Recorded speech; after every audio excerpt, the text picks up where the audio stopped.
Hola a todas y a todos, mi nombre es César Pineda. Soy profesor e investigador y como cada semana en Descifrando la Política hablaré de un tema un poco espinoso que es la violencia que se ha vivido en la UNAM.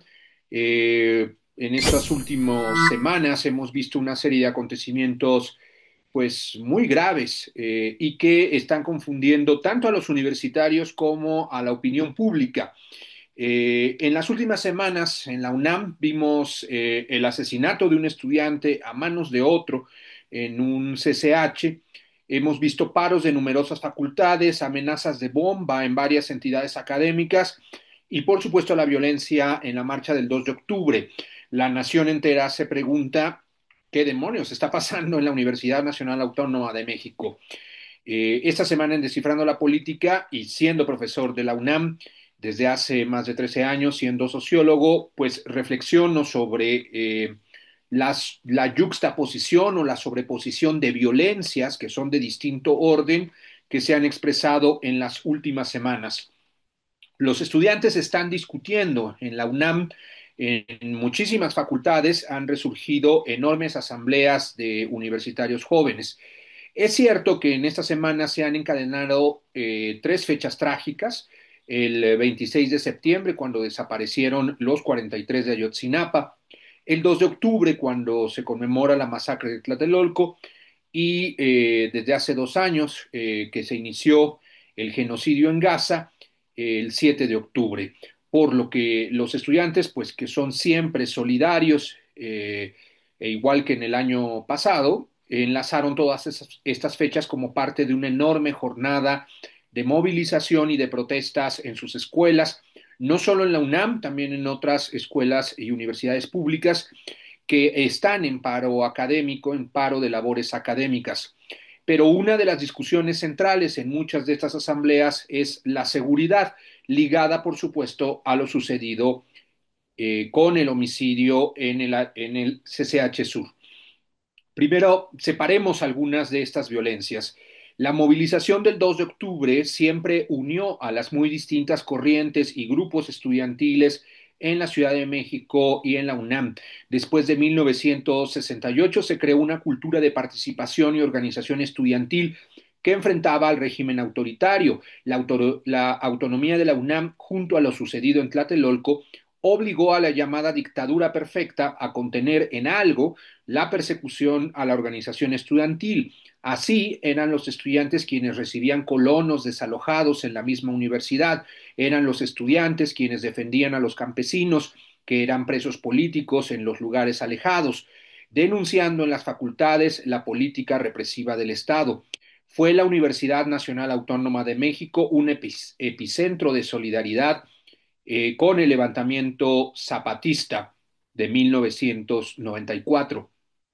Los estudiantes universitarios significaban uno de los mayores nodos de organización en torno de las luchas populares, casi siempre en clave radical, heredada y desarrollada de manera transgeneracional. Los estudiantes que terminaban sus estudios dejaban las lecciones, saberes y estructuras de organización y lucha en los llamados comités así se llamaban en muchos lugares, comités de lucha, y se los dejaban a la siguiente generación. A su vez, muchos estudiantes politizados y organizados se volvieron profesores, pasando de generación en generación desde el 68, tanto la memoria como la tradición organizativa hasta hace algunos años. El régimen autoritario decidió confrontar de manera indirecta al movimiento estudiantil a través de lo que el historiador Camilo Vicente llama la contrainsurgencia civil. Es decir, en otros regímenes represivos, tanto las policías como los militares detienen, apresan, hostigan e incluso desaparecen y asesinan activistas o militantes de izquierda, como fue en los casos de las dictaduras de Chile y Argentina. Es decir, es la estructura del Estado la que es totalmente represiva. Todo el mundo sabe que es la policía o los militares los que te van a reprimir, te van a llevar o te van a apalear en las calles. Sin embargo, lo que Vargas Llosa llamó dictadura perfecta lo hizo mediante los grupos de choque, en el caso del movimiento estudiantil, los grupos de choque del porrismo. grupos de jóvenes, originalmente ligados a las barras deportivas, creemos, subcontratados de manera oscura por la inteligencia del Estado para atacar a los grupos estudiantiles y al movimiento universitario, que fueran grupos de choque inicialmente claramente identificados con camisetas o jersers deportivos, esto en los primeros años del primer porrismo, aunque reapareció curiosamente hace unos pocos años esta forma de vestir de estos grupos porriles, intentaba hacer parecer que la violencia que se desataba en las protestas estudiantiles o al interior de la universidad eran riñas entre los propios estudiantes, ocultando así la mano del Estado en la represión. De hecho, esta fue la explicación oficial de lo que sucedió en Tlatelolco, que eran grupos de estudiantes los que se habían disparado entre sí. Hoy sabemos que era un grupo de provocadores del ejército disparándole al mismo ejército para iniciar la balacera que dejó un terrible saldo mortal. El porrismo, como mecanismo represivo parapolicial, es decir, en realidad cumplen la función de un policía sin serlo, cumplen la función de un policía sin estar vestidos de policía, por los cuales no lo puedes identificar. Y tenían como objetivo el acoso, la persecución y una violencia desmedida contra los estudiantes que, sin embargo, se constituyó como uno de los legados del viejo régimen. Hoy que está totalmente debilitado y fragmentado el porrismo, sin embargo, 25 años después de la alternancia, perdura. En 2018, un grupo de unos 60 jóvenes armados con tubos, petardos, bombas Molotov atacaron a estudiantes precisamente del CCH en una protesta que realizaban en la explanada de Rectoría en Ciudad Universitaria. Como si estuviéramos en los años 70, es evidente que el grupo Porril no solo trataba de disolver esa movilización en específico, sino a través de la violencia terminar con el pequeño movimiento de jóvenes CCHeros. El porrismo ha cumplido durante décadas el objetivo de desacreditar, bloquear, enturbiar y debilitar, y sobre todo tratar de desmovilizar la protesta estudiantil genuina, y en especial impedir que el mensaje y las demandas políticas de los universitarios se expresen. Así se habla de la violencia universitaria y no de las demandas de los universitarios. Aunque el fenómeno perdura después de las gigantescas movilizaciones de aquel año, de hecho no hemos vuelto a ver una movilización tan grande de unos 60,000 o 70,000 estudiantes en Ciudad Universitaria, los ataques se redujeron al mínimo. El porrismo, que vivió su auge entre las décadas de los 70 y finales de los 90, aunque perdura, no es ya la principal explicación de las violencias universitarias. Cabe destacar cómo esta transición democrática no desactivó nunca del todo a esta forma de violencia cuyo funcionamiento sigue siendo oscuro. Los porros siguen existiendo, pero hay otras formas de violencia que debemos comprender. Esa es la primer violencia que quería simplemente enunciar sin explicar de manera muy precisa, pero que los universitarios lamentablemente siguen sufriendo, seguimos sufriendo, como el año pasado, es decir, no estamos hablando de los 70, no estamos hablando de los 90, estamos hablando de 2024, cuando un estudiante del CCH Naucalpan fue asesinado por porros. Es decir, así de grave es cómo ha perdurado este tipo de violencia, a pesar de que hoy el movimiento universitario y estudiantil no sea el más potente o el más masivo de las últimas décadas. Una segunda violencia que necesitamos comprender, aunque por supuesto no la compartamos, y quiero destacar esto, es la que durante las últimas 2 décadas ha sido reivindicada en ocasiones como violencia política de grupos activistas, militantes o jóvenes que están impulsados por, fíjese cómo lo voy a decir, ideologías antisistémicas. Los medios de comunicación han tendido a caracterizarlos hace unos años como anarquistas y hoy está ya muy difundido, le llaman bloque negro. Hay varios problemas en caracterizarlos así. Por un lado, no todos los anarquistas reivindican la violencia, aunque hay una larga tradición desde el siglo XIX en esa corriente política, en efecto, de reivindicar la violencia como una forma de lucha. Sin embargo, pensar que todo joven que reivindica la violencia es anarquista tiene cierto sesgo de criminalización hacia esa ideología y hacia esa doctrina. Por el otro lado, el llamado bloque negro es una forma de denominar a quienes no solo en México, sino en otras partes del mundo, reivindican la acción directa violenta e incluso el enfrentamiento con las policías. Es decir, no es una organización el bloque negro, es el bloque de quizá organizaciones o activistas o simplemente manifestantes que se autoidentifican como los que van a hacer acción directa violenta en las manifestaciones. En otros países, por ejemplo, los manifestantes que tienen distintas tácticas de acción política en las calles han llegado a acuerdos sobre separar las distintas movilizaciones. De un lado las pacíficas, de otro lado las festivas, y de otro lado, en otras calles con otra ruta, las que utilizan la violencia. Esto fue un acuerdo, por ejemplo, en Seattle, un acuerdo histórico en las protestas contra la cumbre de la Organización Mundial de Comercio, donde el bloque negro reconocía el derecho de los manifestantes pacíficos pues de marchar por otro lado y de ellos seguir reivindicando su propia acción violenta pues sin afectar a los manifestantes pacíficos. Eh, Creo que esto es muy importante de entender que sucede también en otros países donde hay una parte de los manifestantes pues que se describen a sí mismos reivindicando la violencia frente a las policías. En una entrevista de apenas hace unos días, el secretario de Gobierno de la Ciudad de México, de manera, creo, me parece adecuada, ha caracterizado una parte de quienes encabezaron las acciones violentas con el concepto antisistema y dejó en claro que este tipo de expresiones no aparecen en las movilizaciones de la derecha. Ha sido Laura Castellanos quien mejor ha descrito la acción, que hoy está muy debilitada, de los grupos ácratas, que reivindican la violencia e incluso acciones de sabotaje y explosiones. Esto es una historia poco conocida. Quienes estudiamos a los movimientos sociales o hemos participado en ellos, la conocemos de lejos, la conocemos porque ha estado presente en muchos movimientos, pero ha sido Laura Castellanos en esta investigación ejemplar que literalmente se mete en el submundo de este tipo de grupos que vivió una etapa de auge después del 2006 y la represión que hubo en Atenco y en Oaxaca y hasta quizá la presidencia de Peña Nieto. México no se dio cuenta, pero hubo centenares de sabotajes y de explosivos puestos en bancos, puestos en oficinas, puestos en ciertos lugares y estaba reivindicado por ese tipo de grupos. Recomiendo ampliamente este trabajo, búsquelo, a Laura Castellanos y su trabajo emblemático sobre este tipo de expresiones armadas.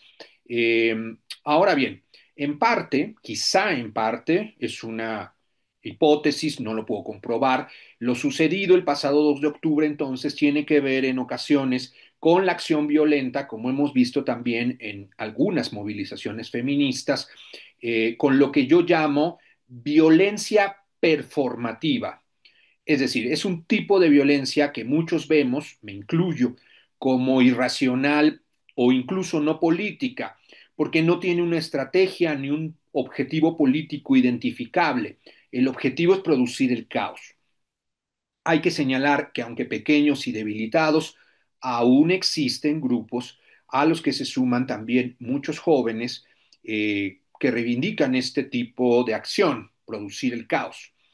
Quienes siguen a estos grupos, pues hacen aún más grande su acción. Estos pequeños grupos o incluso a veces activistas y militantes solitarios o no organizados o no muy organizados, tienen el respaldo a veces de decenas de jóvenes que en medio del caos que se produce, pues lo convierten efectivamente en saqueo, en ataques violentos, no solo evidentemente los cientos eh, de jóvenes que atacaron comercios y tiendas, no eran todos jóvenes organizados, sino que se les suman, esto lo hemos visto en numerosas movilizaciones, en otros movimientos sociales, en otras marchas hacia el Zócalo, el cómo hay ciertos grupos, ciertos activistas que en efecto sí reivindican esa forma de actuar, como prenderle fuego a la puerta de Palacio Nacional, pero la furia y el caos que se desata alrededor, que a veces sí es político, hace que se conviertan en cientos de ellos. Por supuesto, quien asume la violencia como forma de acción política, pues tendría que estar dispuesto a afrontar las consecuencias represivas que esto implica. Es decir, todos sabemos que si reivindican la violencia, pues el Estado responderá con violencia. No es un secreto que esto va a suceder. Pero también, como en mi ejemplo de la OMC y en Seattle, quien asume la acción violenta, pues tendría que evitar que sus propias acciones violentas en manifestaciones pacíficas, como las convocadas por el Comité 68, pues afecten a los manifestantes que han decidido hacerlo de manera pacífica. A diferencia de otros países, algunos de los activistas del bloque negro no respetan el acuerdo básico de realizar sus acciones por separado. Ha sido una larga e intensa discusión en ocasiones donde los universitarios que reivindican la acción pacífica han exigido, hemos exigido una y otra vez que algunos grupos, algunas personas, algunos activistas, son muy pocos, pero aún así les exigimos que no actúen violentamente en las movilizaciones masivas pacíficas. Esto hay que decirlo, sucedió en el movimiento 132 y hoy esas formas de expresión que parecen descompuestas siguen actuando. El mensaje político central de las movilizaciones pacíficas se pierde y aparece en medios de comunicación el caos, en las calles, un poco lo mismo que sucede en la universidad, pero no aparece esta idea de enfrentamiento, sino aparece que los manifestantes están realizando una violencia sin sentido y esto destruye el mensaje político de las movilizaciones masivas que varios de esos activistas que reivindican la violencia les parecen que son movilizaciones o formas de acción estériles. Por supuesto, esta violencia debilita la movilización de los universitarios de nuevas generaciones, pues sin embargo, ese tipo de violencia existe hasta hoy y quizá puede explicar en parte, lo sucedido el pasado 2 de octubre. Las y los estudiantes y la sociedad deben conocer y aprender a interpretar los signos de la violencia porril y los de la violencia performativa para poder afrontarlas y de ninguna manera confundirlas con la movilización pacífica, legítima del movimiento universitario. Sin embargo, lamentablemente, ha aparecido un tercer tipo de violencia, que es el asesinato de un estudiante en el CCH Sur, que no tiene que ver ni con una ni con otra violencia. Esta es violencia social, una violencia de nuevo tipo, y es en la que quiero concentrarme y reflexionar.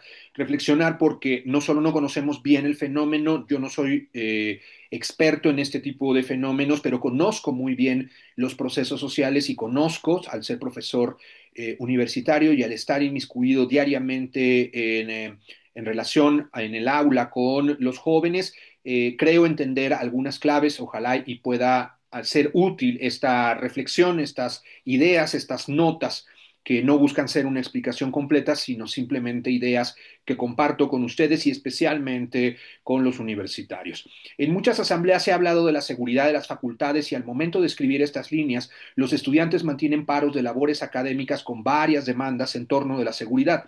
Sirva esta reflexión a la distancia para pensar en colectivo lo que nos ha pasado en nuestra universidad. El homicidio del estudiante de bachillerato de la UNAM a manos de uno de sus compañeros marca una inflexión tanto en las instituciones de educación media superior y superior y también en todo el país. El ataque que debemos analizar con muchísima precaución debe ser entendido desde el entorno social de los jóvenes, es decir, desde algunas de las herramientas sociológicas y no pensar que la explicación de este ataque se encuentra solo en la psique del muchacho agresor. Emil Durkheim, uno de los padres de la sociología clásica, demostró estadística y analíticamente a principios del siglo XX que el suicidio era un fenómeno social y no solo psicológico. Enseñamos precisamente a los estudiantes de primer ingreso este estudio clásico que abre nuestra mirada para comprender fenómenos desde lo societario y no solo desde los individuos, aunque por supuesto la acción de los individuos en particular sea decisiva. La mirada de la agresión debe buscar explicaciones desde lo social. Permítanme hacer algunas observaciones y comentarios al respecto. El primer elemento obvio es que los ataques en las escuelas por jóvenes estudiantes tienen un patrón semejante de violencia contra pares, contra gente de su edad, como es ya común en Estados Unidos por muy diversas causas. En México, aunque existían casos graves de agresiones en escuelas primarias y secundarias, esta agresión debe analizarse con todo cuidado, ya que no puede entenderse en el marco de la seguridad criminal, sino de la violencia social juvenil, que con el ataque de Lex Ashton, como se llamaba a sí mismo y se llama a sí mismo, a un compañero que atacó y a un trabajador, y en el intento fallido contra otra de sus compañeras, necesita hacernos reflexionar a todos. No encontraremos respuestas en su tratamiento como si fuera parte de la conocida violencia de bandas criminales en el país, ni tampoco hay que decirlo con solo soluciones de mayor control policíaco de la infraestructura escolar, porque debería ser obvio, la violencia no es un fenómeno que está afuera de las aulas y las facultades, sino que ha comenzado a expresarse dentro de ellas por algunos jóvenes estudiantes. Por tanto, su tratamiento no puede reducirse a vallas, detectores de metales, controles en las puertas, sino que debe ser afrontado desde dentro con nuestros estudiantes y entre estudiantes. Los adolescentes, como sabemos, afrontan un proceso de transición en la constitución de su propia identidad, en la que la interacción con sus pares, con otros jóvenes, gente de su edad, es decir, otros muchachos y muchachas, es indispensable. Sin embargo, para construir su propia identidad, como plantean muchos expertos, el adolescente en ocasiones necesita separarse de las identidades maternas y paternas para autoformarse, para autoconstituirse. El acompañamiento familiar en este proceso es fundamental, por lo que la red de apoyo alrededor del joven es decisiva. La red escolar es casi igual de importante. Debemos entender que todos siempre necesitamos de una red de apoyo, no vivimos realmente en solitario. Necesitamos una red de apoyo tanto material como inmaterial. Cuando somos niños, pues es muy obvio que necesitamos de esa red. También cuando somos ancianos. Cuando somos adolescentes, también necesitamos de esa red de apoyo. Desde mi propia experiencia como docente, las nuevas generaciones están sufriendo muchas dificultades para afrontar ese proceso de transición.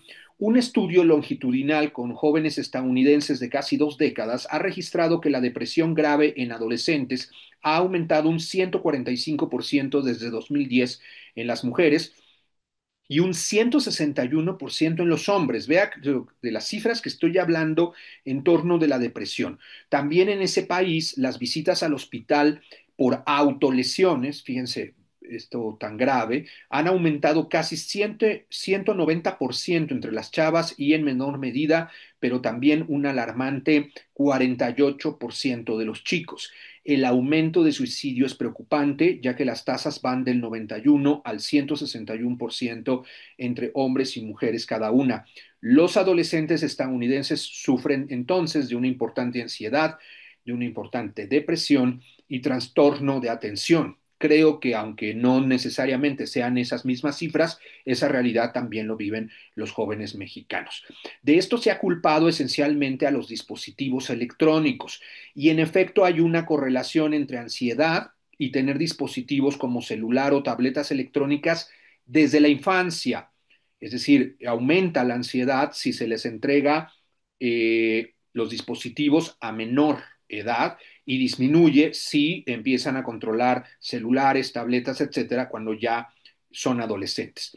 Por tanto, no hay que dejar que los niños los usen como recomiendan muchos especialistas. Y luego, cuando son más grandes, acompañarlos y educarlos en su uso. Sin embargo, esto no explica el fenómeno de la violencia por sí misma, porque no todos los jóvenes con ansiedad generan actitudes autolesionantes, ni mucho menos terminan atacando a otros compañeros. Sin embargo, debemos preguntarnos qué está pasando entonces con los adolescentes y las y los jóvenes. Por un lado, creo que la mayoría de los adultos no dimensionan lo que algunos llaman ecoansiedad, que sufren muchos adolescentes. Los jóvenes son conscientes del desastre ambiental, los jóvenes son inteligentes y son conscientes de este desastre ambiental mundial por la enorme cantidad de información que reciben al respecto. No debe ser fácil siendo adolescente o joven que el futuro sea tan oscuro al darse cuenta que el planeta Tierra está muriendo. Creo que no hay que preguntarse entonces por qué esta generación es tan sensible ante el desastre climático mundial sino al revés. ¿Por qué los adultos tienen o tenemos tanta indiferencia? Al mismo tiempo, creo que la mayoría de los adultos no dimensionan lo que está ocasionando el fin del horizonte revolucionario en el que viven muchos jóvenes. La promesa de la revolución canalizó la rebeldía juvenil por décadas. Los jóvenes de otras generaciones criticaron a la sociedad de consumo y se volvieron hippies. Criticaron a las sociedades autoritarias a través de las demandas democráticas. Criticaron el imperialismo y apareció el movimiento juvenil contra la guerra, el pacifismo. Se opusieron a la privatización neoliberal de las universidades y aparecieron movimientos en defensa de la gratuidad. Pero en todos los casos, el horizonte de una transformación social radical había empujado a las calles a la juventud con la esperanza y con la convicción de que otro mundo era posible. Sin embargo, el horizonte revolucionario, socialista, comunista, prácticamente ha desaparecido en las nuevas generaciones. Lo que se puede ver en muchas de ellas es un pesimismo profundo. Creo que no hay que preguntarle entonces a esta generación por qué sufre de derrotismo y depresión, sino por qué los adultos han normalizado el fracaso de las alternativas sociales. Hay un tercer elemento que creo que sí puede estar ligado directamente a la agresión en el CCH Sur, y es que no solo hay un sentimiento epocal de desastre y fracaso, sino que en las últimas décadas triunfó el discurso insolidario, competitivo e individualista del neoliberalismo. La ideología del capital ha hecho creer a millones en todo el mundo que la sociedad se divide en triunfadores y fracasados, una nueva división social tan potente como la creencia de que la sociedad estaba dividida naturalmente entre siervos y señores. Esta división responsabiliza total y solamente al individuo de su condición social. La narrativa neoliberal, emprendedurista, ha hecho de la propaganda individualista y la autosuperación un dogma, una nueva religión. El individuo se enfrenta desde esta narrativa a una sociedad hostil donde la competencia debe primar y derrotar a todos. El comportamiento individual debe semejar al de una empresa en el mercado, a la de un inversionista en la bolsa. Tienen que destruir competidores, aprovecharse de todos. Todo ello ha elevado el oportunismo como condición natural humana, el egoísmo como un valor genético y el individualismo como el modelo a seguir para vivir hoy. ¿No es entonces insensato pensar que ante una sociedad tan hostil, los jóvenes se sientan tan inseguros, tan débiles y en ocasiones tan vulnerables? No debemos preguntarnos entonces por qué ellos son tan sensibles ante un mundo tan agresivo, sino por qué los adultos dejamos que el discurso del mercado se convirtiera en la razón de nuestro tiempo. Como parte de la narrativa de los triunfadores y los perdedores, nunca, como nunca antes, el bombardeo de imágenes de los cuerpos estéticos y hegemónicos han sido tan importantes. Ni siquiera los totalitarismos del siglo XX tenían tal poder y tal potencia, no tenían redes sociales que hoy reproducen millones y millones de imágenes por segundo de vidas supuestamente triunfadoras. En Instagram podemos ver jóvenes apuestos surfeando en playas paradisiacas. Vemos a las élites en fiestas espectaculares a las que antes, pues la gente común y si que no fuéramos millonarios no sabíamos que existían siquiera. No teníamos acceso visual, solo a través de la prensa que nadie leía porque era la prensa de la élite que hacía sus grandes banquetes. Pero hoy podemos ver cómo viven la vida loca las clases altas. Miramos las publicaciones de gente que conocemos, pero también que no conocemos, con sus parejas. Vemos a influencers modelar sus múltiples cambios de ropa y presumirlas. Movemos a un ritmo vertiginoso los reels y las historias donde la gente se hace popular viéndose hermosa, con ropa costosa, o haciendo algo gracioso, o haciendo algo arriesgado. Vemos gente talentosa haciendo gracias en millones y millones de publicaciones por minuto que tienen likes igual de manera acelerada. El mundo de las redes sociales es un discurso en sí mismo, es una ilusión óptica donde todos aparecemos como si fuéramos todos felices. Crea el espejismo de ver lo exitosos, adinerados, emparejados y triunfadores que son muchos. Por eso ha surgido un nuevo tipo de ansiedad generalizada, especialmente entre los jóvenes. Por sus siglas le dicen FOMO, Fear of Missing Out, el miedo a perderse algo. Es una sensación de ansiedad causada por la creencia de que otros están teniendo experiencias más emocionantes o divertidas que tú. Y es que si miras en Instagram cómo otros besan a sus novias, si miras en TikTok cómo otros salen de vacaciones, si miras en YouTube la hipersexualización de los cuerpos perfectos, entonces la imagen global que se ha creado es que todos han triunfado excepto tú.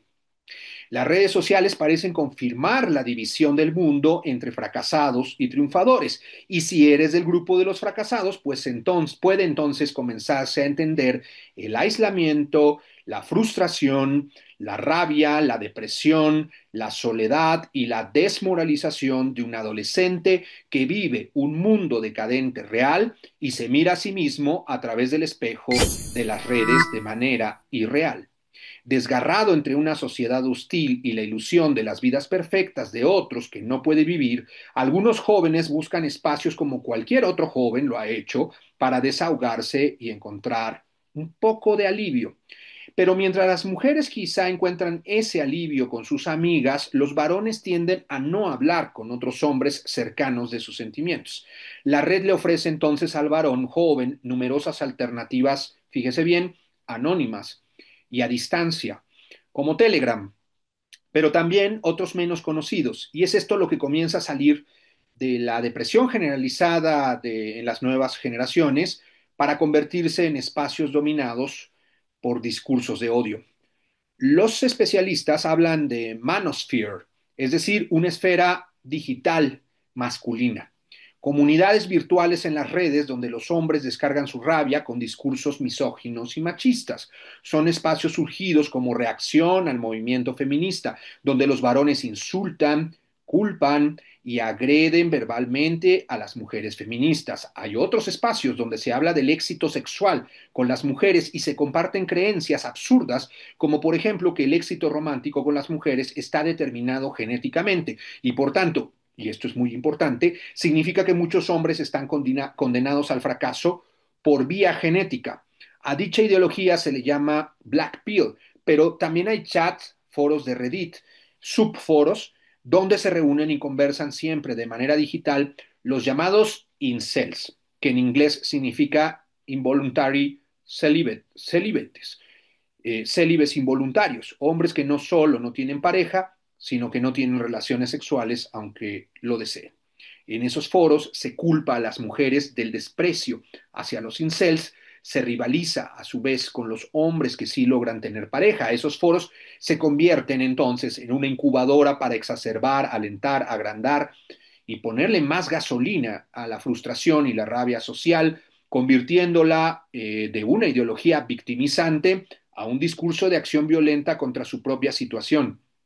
Si en el siglo XX la delincuencia juvenil podía entenderse como un recurso de identidad grupal entre jóvenes que respondía al vacío afectivo, a la falta de reconocimiento familiar y social, hoy, al igual que entonces, el joven deprimido y con frustración busca en sus pares sentirse comprendido, busca respuestas a sus problemas, busca sentido a sus problemas, pero ahora no sale a la calle o al barrio, sino busca en la red y se encuentra con miles de desconocidos que incitan a la agresión machista, a la violencia contra los triunfadores, a la violencia autodestructiva que ha asumido que los fracasados no tienen alternativas más que la venganza de la sociedad que los ha excluido, ninguneado, despreciado y aislado, según ellos. El ataque en el CCH Sur no se puede reducir a la explicación de un joven mentalmente desequilibrado o enfermo. Debemos entender, más bien, a la sociedad enferma y desequilibrada que ha creado mecanismos de exclusión que producen una enorme violencia social. No me malinterprete, mi interpretación puede hacer explicable las acciones del agresor del CCH Sur, pero que sea explicable no quiere decir que sea justificable. El agresor del CCH Sur debe ser procesado y condenado por homicidio. Sin embargo, el caldo de cultivo del homicida es la sociedad de competencia de los fracasados y los triunfadores y cómplices indirectos del homicida son los discursos de odio de las derechas. Jordan Peterson, un psicólogo convertido en influencer, ferozmente antifeminista, explica biológica y no socialmente las diferencias salariales y laborales entre hombres y mujeres, aplaude la masculinidad con cierta nostalgia patriarcal, podríamos decir, critica ferozmente las políticas de igualdad y se opone a lo que la derecha cree que es el marxismo cultural, que en realidad no existe, tal cosa no existe, y mantiene una cruzada mediática similar a la que tenía Charlie Kirk contra las izquierdas y las luchas identitarias. Es decir, Peterson es un propagandista de derechas, pero al ser psicólogo disfraza narrativas ideológicas pues de explicaciones pseudocientíficas. Peterson no sería diferente entonces de tantos otros propagandistas de derechas si no fuera porque su carácter aparentemente respetable y tan difundido en redes sociales hayan hecho que sus críticos lo hayan nombrado como héroe de los incels. La directora y actriz Olivia Wilde, al hablar de uno de sus filmes, develó que uno de sus personajes estaba basado e inspirado en Peterson. Al mismo tiempo, pues criticó a este propagandista. Wilde habló sobre los incels, los describe como privados de derechos, en su mayoría hombres blancos, que creen tener derecho a tener relaciones sexuales con las mujeres y creen que la sociedad los ha despojado de su derecho, que la idea del feminismo va en contra de la naturaleza y que debemos ser reubicados en el lugar que nos corresponde. Este tipo, Jordan Peterson, es alguien que legitima ciertos aspectos de su movimiento porque es un ex profesor, es un autor, viste traje, así que sienten que esta es una filosofía real que debe tomarse en serio.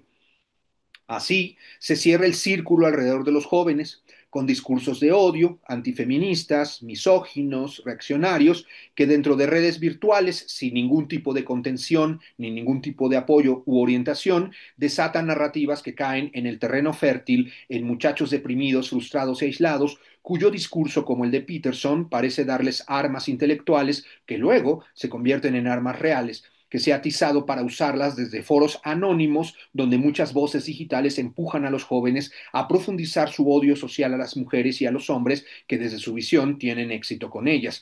Ese odio, en algunos casos extremos, puede llegar a la acción.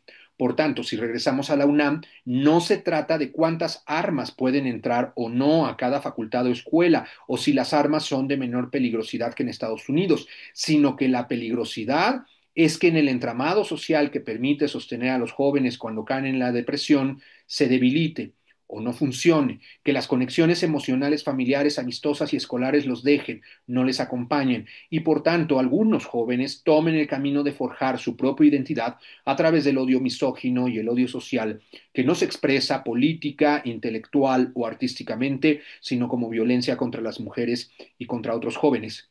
Por eso, quizá como exigieron las jóvenes universitarias feministas de la Facultad de Ciencias Políticas y Sociales hace unos años, exigieron hacer obligatoria una materia sobre violencia contra las mujeres como prevención y educación para todos. Creo que es tiempo ya de pensar en las materias de masculinidad en la universidad que permitan abrir un espacio donde expresar, procesar y aprender sobre las emociones de los varones heterosexuales y comenzar a construir otra forma de pensar y pensarse a sí mismos de los propios jóvenes. Quizá es tiempo de que las asambleas estudiantiles puedan pensar en alternativas tanto educativas como psicoemocionales, tanto escolares como familiares, para enfrentar esta nueva violencia. Las asambleas estudiantiles tienen el reto de pensar en efecto cómo afrontar la violencia porril, la violencia política performática y hoy la violencia social que ha nacido en las escuelas. Pero los que no estamos en las asambleas estudiantiles y universitarias, debemos desde ya pensar en formar, entrenar y educar en nuestras familias con otras formas de masculinidad no violenta, tratando de acompañar a los jóvenes en su propia formación identitaria. No será la persecución policíaca y disciplinaria la que acabe con esta nueva violencia, sino la empatía, el amor, el cariño, el acompañamiento, la amistad, la fraternidad. Son todas ellas las que pueden tejer una trama de apoyo que ponga fin a esta violencia. Necesitamos hablar de esto para derrotar a la sociedad del individualismo, la violencia, la misoginia, para derrotar a la sociedad del dinero y su discurso. Necesitamos actuar ahora, antes de que sea demasiado tarde. Muchas gracias por escucharme. Yo soy César Pineda, arroba César Pinedar en redes sociales. enriquepineda.info.net es mi página y nos vemos como cada semana aquí en Descifrando la Política en el canal de Jesús Escobar Tovar.